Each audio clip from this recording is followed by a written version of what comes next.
Querida igreja do Conjunto Ceará, amém, queridos? Alegria poder estar aqui com vocês nessa noite, né? Quero só reforçar aqui, irmãos, antes de abrir aqui a palavra de Deus, que próximo dia 4 de dezembro será um dia assim muito especial, porque nós teremos a nossa mega assembleia de pequenos grupos. E se você crê nisso, diga amém, meu irmão. Será um dia maravilhoso, irmãos. Vai começar no sábado pela manhã. A ideia é que cada igreja local possa transmitir a partir das 10 horas da manhã a programação que já vai ser transmitida ali de Recife, né? E a transmissão acontece ali de Recife e cada igreja vai estar sintonizando, de maneira que a ideia é termos aí a escola sabatina e ali a partir das 10 horas o culto divino já vai ser a assembleia, a transmissão, onde nós vamos ter muitos testemunhos.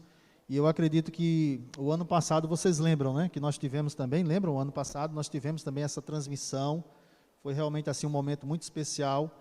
E na parte da tarde, irmãos, nós estamos aí trabalhando para termos aí a nossa assembleia de pequenos grupos distrital também, né?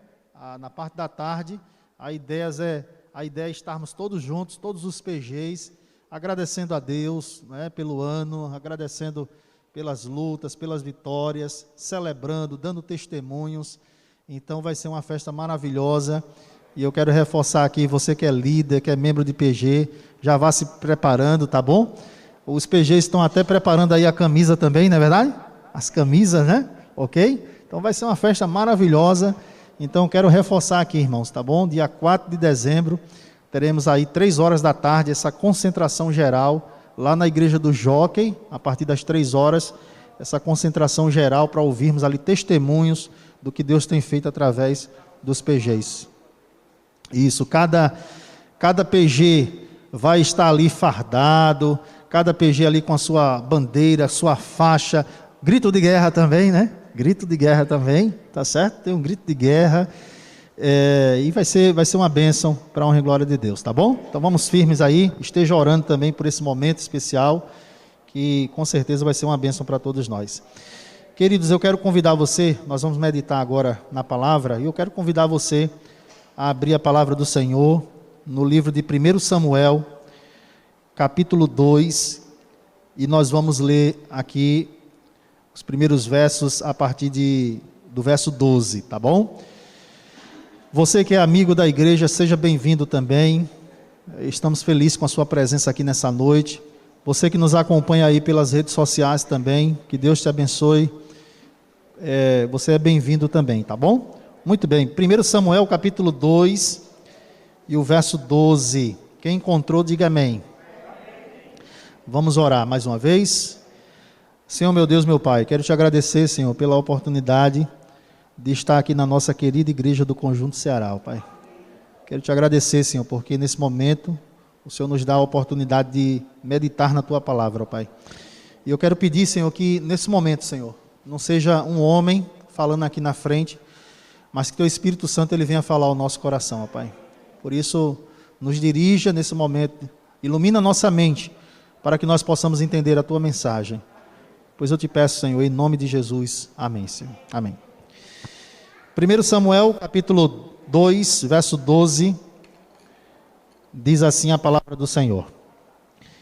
Eram, porém, os filhos de Eli, filhos de Belial, e não se importavam com o Senhor, pois o costume daqueles sacerdotes com o povo era que, oferecendo a alguém sacrifício, vinha o moço do sacerdote, estando-se cozendo a carne com um garfo de 3 dentes na mão, e metia na caldeira, ou na panela, ou no tacho, ou na marmita, e tudo quanto o garfo tirava, o sacerdote tomava para si. E assim se fazia a todo Israel que ia ali a Siló. Também antes de se queimar a gordura, vinha um moço do sacerdote, e dizia ao homem que sacrificava: dá essa carne para assar ao sacerdote, porque não aceitará de ti carne cozida, senão crua. Se o ofertante lhe respondia: queime-se primeiro a gordura, e depois tomarás quanto quiseres. Então ele lhe dizia: não, porém hás de me dar agora, se não tomá-la-ei a força. E diz o verso 17, queridos, completando essa primeira leitura.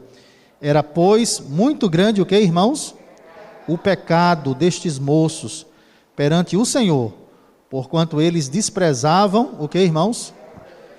A oferta do Senhor, né?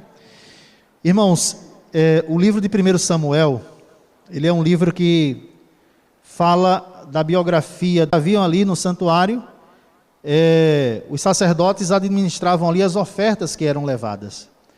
Ofertas de animais, e ali aqueles animais eram sacrificados, e havia todo ali um ritual que era seguido. Mas aqui, queridos, no texto que a gente acabou de ler, a Bíblia fala que Ofni e Finéias, os dois filhos de Eli, eles trabalhavam ali no santuário, mas eles não respeitavam as coisas de Deus. Eles tratavam as coisas de Deus de uma forma irreverente, relaxada. Eles tratavam as coisas de Deus como eles queriam. E quando alguém levava ali uma oferta, o texto bíblico diz aqui que muitas vezes ele pegava aquilo que não devia, porque havia todo ali um sistema, né? Uma parte ficava para ser queimada completamente, outra parte o sacerdote administrava, outra parte a pessoa também. Então havia todo um contexto. E é interessante que a igreja também é assim, não é verdade, irmãos? A igreja ela tem a sua forma de trabalhar, né? Tudo determinado também. Então, queridos, aqueles sacerdotes, eles não respeitavam ali aquilo que as pessoas levavam como oferta, e a Bíblia diz que isso era um grande pecado diante de Deus. E eu estive lendo, irmãos, o que Ellen White fala sobre Eli. E Ellen White, serva do Senhor, profetiza, inspirada por Deus, ela diz, irmãos, que o grande problema de Eli como pai foi não ter chamado a atenção dos seus filhos. O grande problema de Eli, irmãos, como pai, foi não ter chamado aqueles homens e ter tido ali uma conversa e ter dito, meu filho, olha, vocês estão errados, vocês não devem fazer assim. Para manter ali a paz, o que era que ele fazia? Deixava eles fazerem do jeito que eles queriam. E isso, queridos, desagradava a Deus. Porque, queridos, se existe alguém que está precisando ser corrigido, o que é que nós precisamos fazer, irmãos? É chegar com essa pessoa e conversar. Não é verdade, queridos? É assim que a gente tem que fazer. O próprio Jesus disse, né? Olha, se tu vê teu irmão pecar, né? Vai entre ti e ele só. E é isso que a gente precisa fazer, irmãos. Se eu vi alguém, irmãos, com alguma irregularidade, alguma coisa que está fora daquilo que diz aqui a palavra de Deus, eu, como irmão, o que é que eu preciso fazer? Eu preciso ir até essa pessoa e o quê? E conversar. Com amor, é verdade? Com amor, porque se não for com amor, não é verdade? Mas infelizmente, muitas vezes, o que é que acontece? Muitas vezes, nós vemos, não falamos, e muitas vezes, em vez de falarmos, começamos o quê? A divulgar. E aí divulgamos para um, para outro, quando na verdade, irmãos, nós temos a responsabilidade de conversar com a pessoa. Não é verdade? É isso que Jesus ele pede aqui. Cada um de nós temos essa responsabilidade, irmão. Se eu vi alguma coisa ali que o meu irmão está precisando melhorar, eu preciso chegar até ele. Não vou divulgar para outras pessoas, eu vou chegar até ele e vou conversar com ele. Então, isso aqui, irmão, serve de alerta para cada um de nós que estamos aqui. Se tem alguém, né, que você vê que está ali precisando de um conselho, de uma palavra, meu amigo, chega, né? Chega ali e conversa com teu irmão, né? De repente dá aquele puxãozinho de orelha, né? E, ó, irmão, vamos aqui, meu amigo, porque eu estou aqui para te ajudar, não é verdade? Aí, de repente, se não deu jeito, aí chama um outro líder para conversar também, não é verdade, queridos? Então, essa é a nossa missão, irmãos. Mas qual foi o grande problema aqui de Eli, irmãos? Ele via, ele sabia, irmãos, mas ele não o quê? Ele não corrigiu. Então fica um alerta, irmãos, para que eu e você, como pai, como mãe, possamos sempre estar também o quê? Direcionando os nossos filhos. Amém, queridos? Mas, queridos, no meio dessa família, havia um menino que morava ali com eles. E quem era esse menino? Eu quero ler com vocês aqui, o versículo 18. Verso 18 diz assim: Samuel ministrava perante o Senhor, sendo ainda menino. vestido de uma estola sacerdotal de linho. E o verso 26 diz, irmãos, mas o jovem Samuel crescia em estatura e no favor do Senhor e dos homens. Amém, queridos? Irmãos, Samuel, ele foi consagrado a Deus. A sua mãe o levou ali para morar ali no santuário. E nessa casa, irmãos, onde moravam Ofni e Finéias, que trabalhavam ali no santuário, morava também quem, irmãos? Samuel. Samuel foi levado ali para aquele lar, irmãos. Morava ali no meio deles. E o que me chama a atenção aqui, irmãos, é que Samuel, ele não foi influenciado pelas atitudes erradas daqueles homens. Amém, queridos? A Bíblia diz aqui que Samuel, ele crescia em graça. Amém, queridos? Ele era fiel ao Senhor. Irmãos, eles achavam que era uma arca, um objeto, que traria o quê? A vitória, que traria o sucesso. Mas não aconteceu, eles não tiveram a vitória. Porque, infelizmente, irmãos, eles estavam achando que aquilo traria a vitória. E sabe, às vezes, hoje, muitas vezes a gente pode pensar assim também, né? Às vezes a gente dá tanto valor a coisas materiais, né? E achamos que com essas coisas a gente pode ter mais sucesso, né? A gente pode, sabe, ter uma situação melhor. Às vezes a gente pensa assim e começamos a colocar muita confiança em coisas, em bens materiais. Eles achavam que era a arca que traria ali o sucesso, né? A vitória. E hoje também nós somos tentados, irmãos, a pensarmos assim. Se eu tiver, né? Se eu tiver aqui um objeto em casa melhor, né? Eu posso ter um lar mais feliz, né? Se eu tiver um carro melhor, sabe? Às vezes a gente quer colocar, irmãos, atrelar o sucesso a bens materiais. Mas, queridos, qual era o grande problema dele? O que estava faltando, irmãos, era um verdadeiro e sincero relacionamento com quem? Com Deus.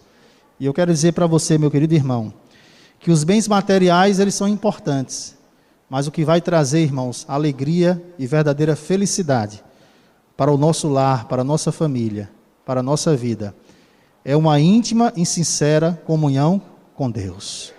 Porque era isso que estava faltando, irmãos, era isso que estava faltando com o povo.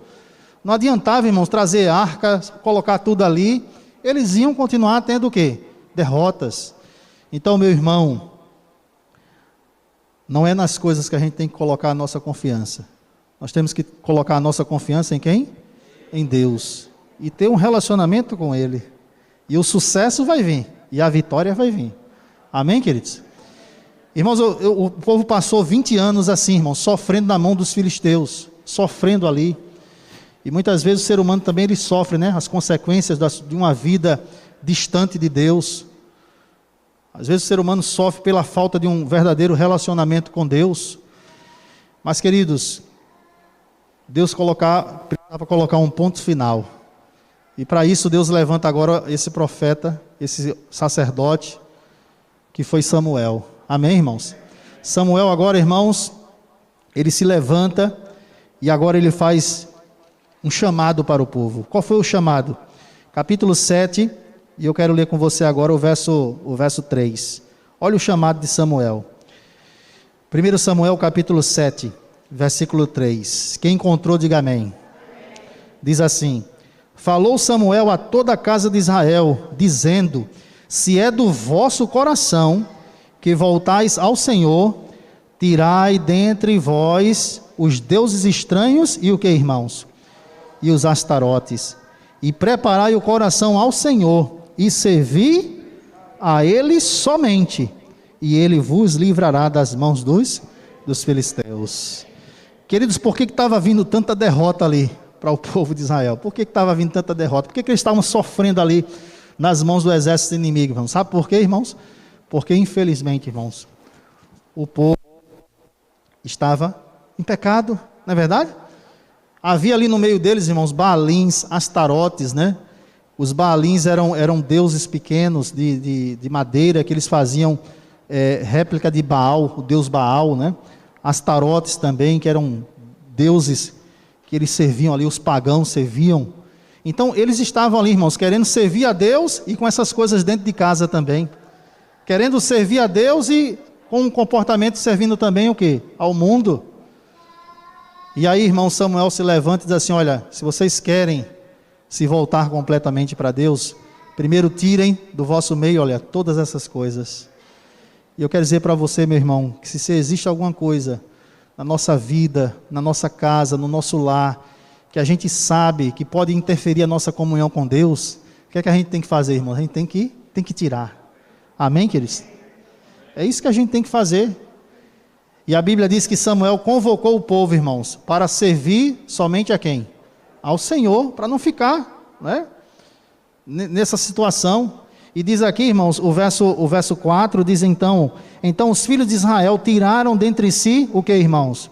Os Baalins, os Astarotes, e serviram somente a quem? Ao Senhor. Amém, meu irmão? Meu querido irmão, você quer ter vitória na sua família? Sirva somente a quem? Ao Senhor. E se tem alguma coisa que você sabe que está impedindo o seu relacionamento com Deus, tire, meu amigo. Tire. Amém, queridos? A Bíblia diz, irmãos, que os filisteus então agora se prepararam mais uma vez para guerrear. E quando eles vieram atacar o povo, irmãos, a palavra do Senhor diz que Samuel agora, ele faz algo muito interessante. Eu quero ler o verso 10 e depois o verso 14 para finalizar. Olha o que diz aqui, o verso 10. Enquanto Samuel oferecia o holocausto, os filisteus chegaram à peleja contra Israel. Mas trovejou o Senhor aquele dia, com grande estampido, sobre os filisteus, e os aterrou de tal modo, que foram derrotados diante dos filhos de Israel. Amém, irmãos? E o verso 14 diz, as cidades que os filisteus haviam tomado a Israel, foram-lhe restituídas, desde Ecrom até Gate, e até os territórios delas arrebatou Israel das mãos dos filisteus. E houve paz entre Israel e os amorreus. Amém, queridos? Meu irmão, que coisa interessante, né? O inimigo veio ali, e ali agora, irmãos, o povo arrependido, o povo havia tirado tudo aquilo que não era do agrado de Deus, e a Bíblia diz, irmãos, que Samuel ofereceu ali um sacrifício, e a gente sabe, irmãos, que aquele sacrifício representava quem, irmãos? Jesus. Todos os cordeiros, irmãos, que eram mortos ali no Antigo Testamento, eles representavam quem? Jesus, que haveria de vir. Amém, queridos?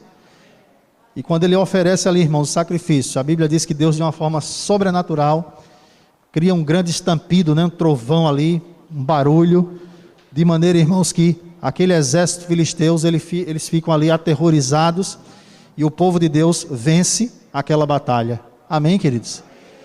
O povo não merecia, irmãos, o povo era um povo falho, mas foi a graça de Deus, irmãos. Assim como hoje, meu querido irmão, nós somos seres humanos, temos defeitos, mas é Cristo que nos traz a vitória. É através de Cristo que Deus, ele derrama as suas bênçãos na minha vida, na tua vida, na vida da nossa família. E a Bíblia diz, irmãos, que então, que eles foram derrotados, e ali agora então, todas as terras, as cidades foram restituídas, e houve realmente paz no meio do povo de Deus, no meio do povo de Israel. Meu querido irmão, Deus, ele quer trazer também a paz para a tua vida e para a tua família. Mas para que essa paz possa vir, você precisa fazer o que, irmãos? Se consagrar cada dia mais a Deus. Amém, queridos? Tirar aquilo que precisa ser tirado. Confiar no sacrifício de Cristo Jesus. E Deus, queridos, vai derramar a bênção. Deus, ele vai restituir aquilo que foi tirado. E Deus vai te dar a paz. Amém, queridos? Eu lembro, irmãos, que alguns anos atrás, eu li uma história muito interessante. Vocês já ouviram falar em futebol americano, né, irmãos? Futebol americano, aquele jogo, né? Eles jogam geralmente com a mão, né? É um esporte diferente, né? O futebol brasileiro é com o pé, o futebol americano é com a mão, né? E diz a história, queridos, que era ali por volta do ano de 1980, e naquele ano, 2 times, com as 2 maiores torcidas, eles foram para a final, e eles agora iriam se enfrentar para ver qual seria o time vencedor. E a história diz, queridos, que ali estavam as 2 maiores torcidas, era daqueles 2 times ali. Igual aqui no Ceará, né, irmãos? Quais são as duas maiores torcidas aqui? É Ceará e Fortaleza, né? E quando tem isso aí, a rivalidade é grande, né? E ali estava aqueles dois times. Estádio lotado, todo mundo gritando, né? E torcendo. E o jogo começou. E diz a história que diz que um jogador chamado Roy Ringo, ele pegou a bola e agora ele foi e conseguiu fazer o primeiro ponto, né? E quando ele fez ali aquele primeiro ponto, queridos, ele notou que muita gente se levantou e começou a gritar e aplaudir, mas ele percebeu, irmãos, que quem estava fazendo isso era o time adversário. Aí quando ele percebeu, ele viu que ele tinha feito um gol contra, né? Ele fez um ponto contra o próprio time dele. Ele ficou arrasado. Aí, terminou ali o primeiro tempo, e ali agora, naquele intervalo, ele muito arrasado mesmo, o técnico ali, animando o pessoal, motivando, e o técnico chegou para ele e disse assim, olha, nós vamos agora para o segundo tempo, e você vai jogar, vai continuar jogando. E ele, sem querer jogar, mas o técnico disse assim, não, você vai voltar, e você vai fazer o melhor jogo da sua vida. E diz a história que diz que aquele jogador então entrou ali no segundo tempo, e diz que naquele segundo tempo, irmãos, ele jogou a melhor partida da vida dele, nunca tinha jogado daquele jeito. Diz que ele conseguiu fazer um ponto, e depois fez mais outro ponto, e ali, no final, irmãos, diz a história que o time daquele jogador foi o time vencedor, né? Quando eu li essa história, irmãos, eu fiquei pensando, né? Às vezes a nossa vida é como esse jogo, né? Às vezes a nossa vida é assim. Às vezes estamos no primeiro tempo da partida, né? Às vezes fazemos alguns gols né? Contra nós mesmos, né? Às vezes estamos perdendo, né? Às vezes, quem sabe, temos falhado, queridos, na educação dos nossos filhos, né? Às vezes, quem sabe, precisamos chegar mais ali nos nossos filhos e dizer assim, meu filho, olha, o caminho é por aqui, faça assim. Às vezes precisamos, irmãos, quem sabe, chegar no nosso irmão e ter a coragem de olhar olho no olho e dizer, meu irmão, melhora nisso daqui. Às vezes falhamos assim, e aí começamos o quê? A perder. Estamos perdendo, né? Estamos perdendo, irmãos. Não é verdade? Às vezes, quem sabe, irmãos, permitindo coisas que, sabe, não deveriam estar perto de nós, que nos afastam de Deus. Aquilo que a gente vê, aquilo que a gente ouve, aquilo que a gente lê. Às vezes estamos perdendo na partida da vida. Não é verdade, irmãos? Mas, queridos irmãos, eu dou graças a Deus que nós temos um técnico, e esse técnico é Cristo Jesus. E esse técnico, ele olha para mim, e ele olha para você, e ele diz que o jogo ainda não acabou. Porque a partida continua. E nesse segundo tempo, nós podemos mudar a situação com a força dele. Amém, queridos? Então, meu querido irmão, continue firme, continue firme. Continue firme, queridos, procurando fazer o melhor para o bem-estar da sua família, educando os seus filhos, ajudando os irmãos que estão ao seu redor. Continue se consagrando a Deus, continue firme, porque através de Cristo Jesus, meu irmão, Deus, ele vai derramar as bênçãos na tua vida. Ele vai trazer a paz para a tua vida. Confie nele. Vá firme, meu irmão. E Deus é contigo.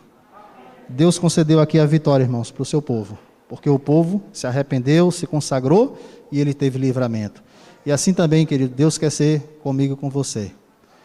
Que nós possamos colocar a nossa vida a cada dia nas mãos desse Deus tão maravilhoso. Amém? Vamos ouvir agora uma mensagem musical. E a Sarinha do São Cristóvão. Então a Sara vai cantar agora. E você, ao ouvir essa mensagem, que você possa se colocar nesse momento nas mãos de Deus. E você que quer dizer, Senhor, eu quero colocar a minha vida, a minha família, a minha casa nas tuas mãos. Enquanto ela estiver cantando, fique de pé e no final eu vou fazer uma oração com você.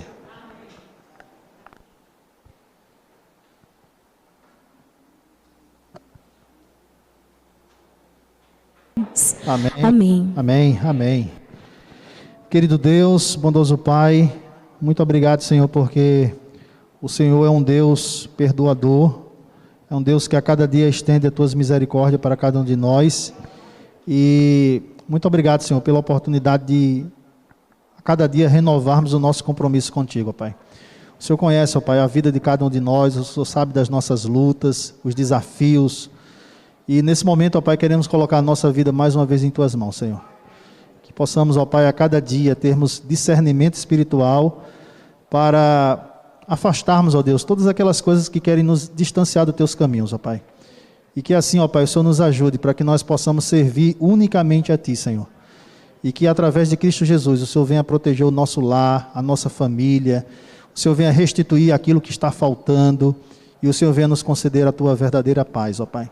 Por isso, ó Deus, derrama a Tua bênção sobre esta igreja, sobre cada casal, cada família que está aqui nesta noite, pois nós nos colocamos mais uma vez em Tuas mãos e fazemos essa oração, Senhor, em nome de Cristo Jesus. Amém, Senhor. Amém. Que Deus abençoe a todos. Eu vou estar ali na porta, né, cumprimentando, tá bom? Que Deus seja com cada um de vocês, tá bom? Obrigado, pastor. Igreja, pediríamos que os irmãos que fazem parte da comissão ficassem 5 minutinhos, só para votarmos a saída de um clube. Por favor, 5 minutinhos. E pedir aos irmãos que aqui estiveram, nossos visitantes, que quarta-feira estaremos aqui novamente, 7h15, e aguardemos a presença de vocês. Que o Senhor nos abençoe e nos dê uma semana na sua companhia.